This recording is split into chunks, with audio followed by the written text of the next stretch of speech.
Welcome to Maitri Media. ప్రభునామల వందనాలండి. ఈరోజు దేవుని వాక్యము, యేసు ఆ మాట విని భయపడవద్దు, నమ్మిక మాత్రం ఉంచుము, ఆమె స్వస్థపరచబడునని అతనితో చెప్పాను. లూకా సువార్త 8వ అధ్యాయము 49వ వచనం అండి. అవునండి, మరి భయపడొద్దు, నమ్మిక మాత్రం ఉంచు, ఆమె స్వస్థపరచబడును అని చెప్పి మరి దేవుని వాక్కు సెలవిస్తుందండి. అవునండి, మరి లాస్ట్ ఇయరు నా విషయంలో కూడా ఒక చిన్న సంఘటన జరిగిందండి. ఏంటి అంటే, మరి నా చేతికి చిన్నగా మరి ఒక కింద పడిపోయినప్పుడు చెయ్యి బాగా నొప్పి చేసిందండి. అయితే ఒక 4-5 మంత్స్ అది తగ్గిపోతుందిలే, ఏం కాదు, డే బై డే తగ్గిద్ది అని చెప్పేసి నేను వెయిట్ చేశాను. అయినప్పటికీ కూడా అసలు ఏ మాత్రం కూడా నొప్పి తగ్గట్లేదండి. అయితే ఒక చిన్న వస్తువు పట్టుకోవాలనుకున్నా చాలా కష్టంగా ఉండేదన్నమాట.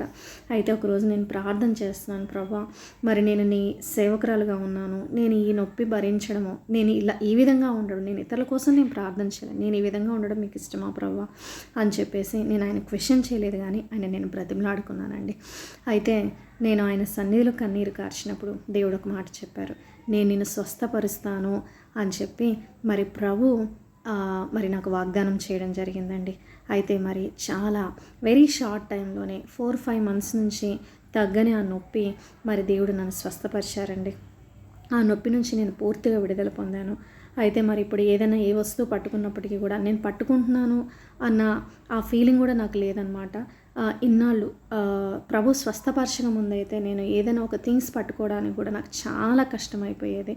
కానీ దేవుడు స్వస్థపరిచిన తర్వాత మరి నేను పూర్తిగా మరి హీల్ అవ్వడం జరిగిందండి. కాబట్టి మరి దేవుని వాక్కు సెలవిస్తుందండి, భయపడొద్దు, నమ్మిక మాత్రం ఉంచు. మరి మీలో ఎవరైనా మరి అనుకుంటున్నారా, మరి ఇది దేనికి దారితీస్తుందో, మరి ఇది తగ్గుతుందా లేదా అని చెప్పేసి మీరు ఆలోచిస్తున్నారేమో, కన్నీళ్లు కారుస్తున్నారేమో, ప్రార్థిస్తున్నారేమో.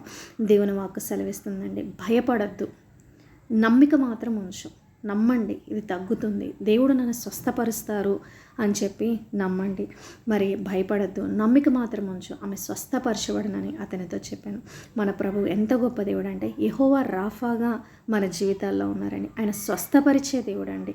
ఓకేనండి, ఈ చిన్న వాక్యాన్ని బట్టి చిన్న ప్రార్థన చేసుకుందామండి. పరిశుద్ధుడా, ప్రేమ కలిగిన తండ్రి, నాయనా ప్రభా యేసయ్య దేవా, మరి వాక్యం వింటున్నవాడు ఎవరైతే ఈ అస్వస్థత ద్వారా వెళ్తున్నారో, ఇది తగ్గుతుందా, ఇది నా జీవితంలో జరుగుతుందా అని ప్రభా అనుకుంటున్నారేమో దేవా, నాయన ప్రభా ఈ క్షణమే తండ్రి నాయన ప్రభా మీరు ముట్టి స్వస్థపరచమని దేవా నేను అడిగి వేడుకొంచున్నానయ్యా. పూర్తి విడుదల ప్రభా మీరు దయచేయమని దేవా నేను అడిగి వేడుకొంచున్నానయ్యా.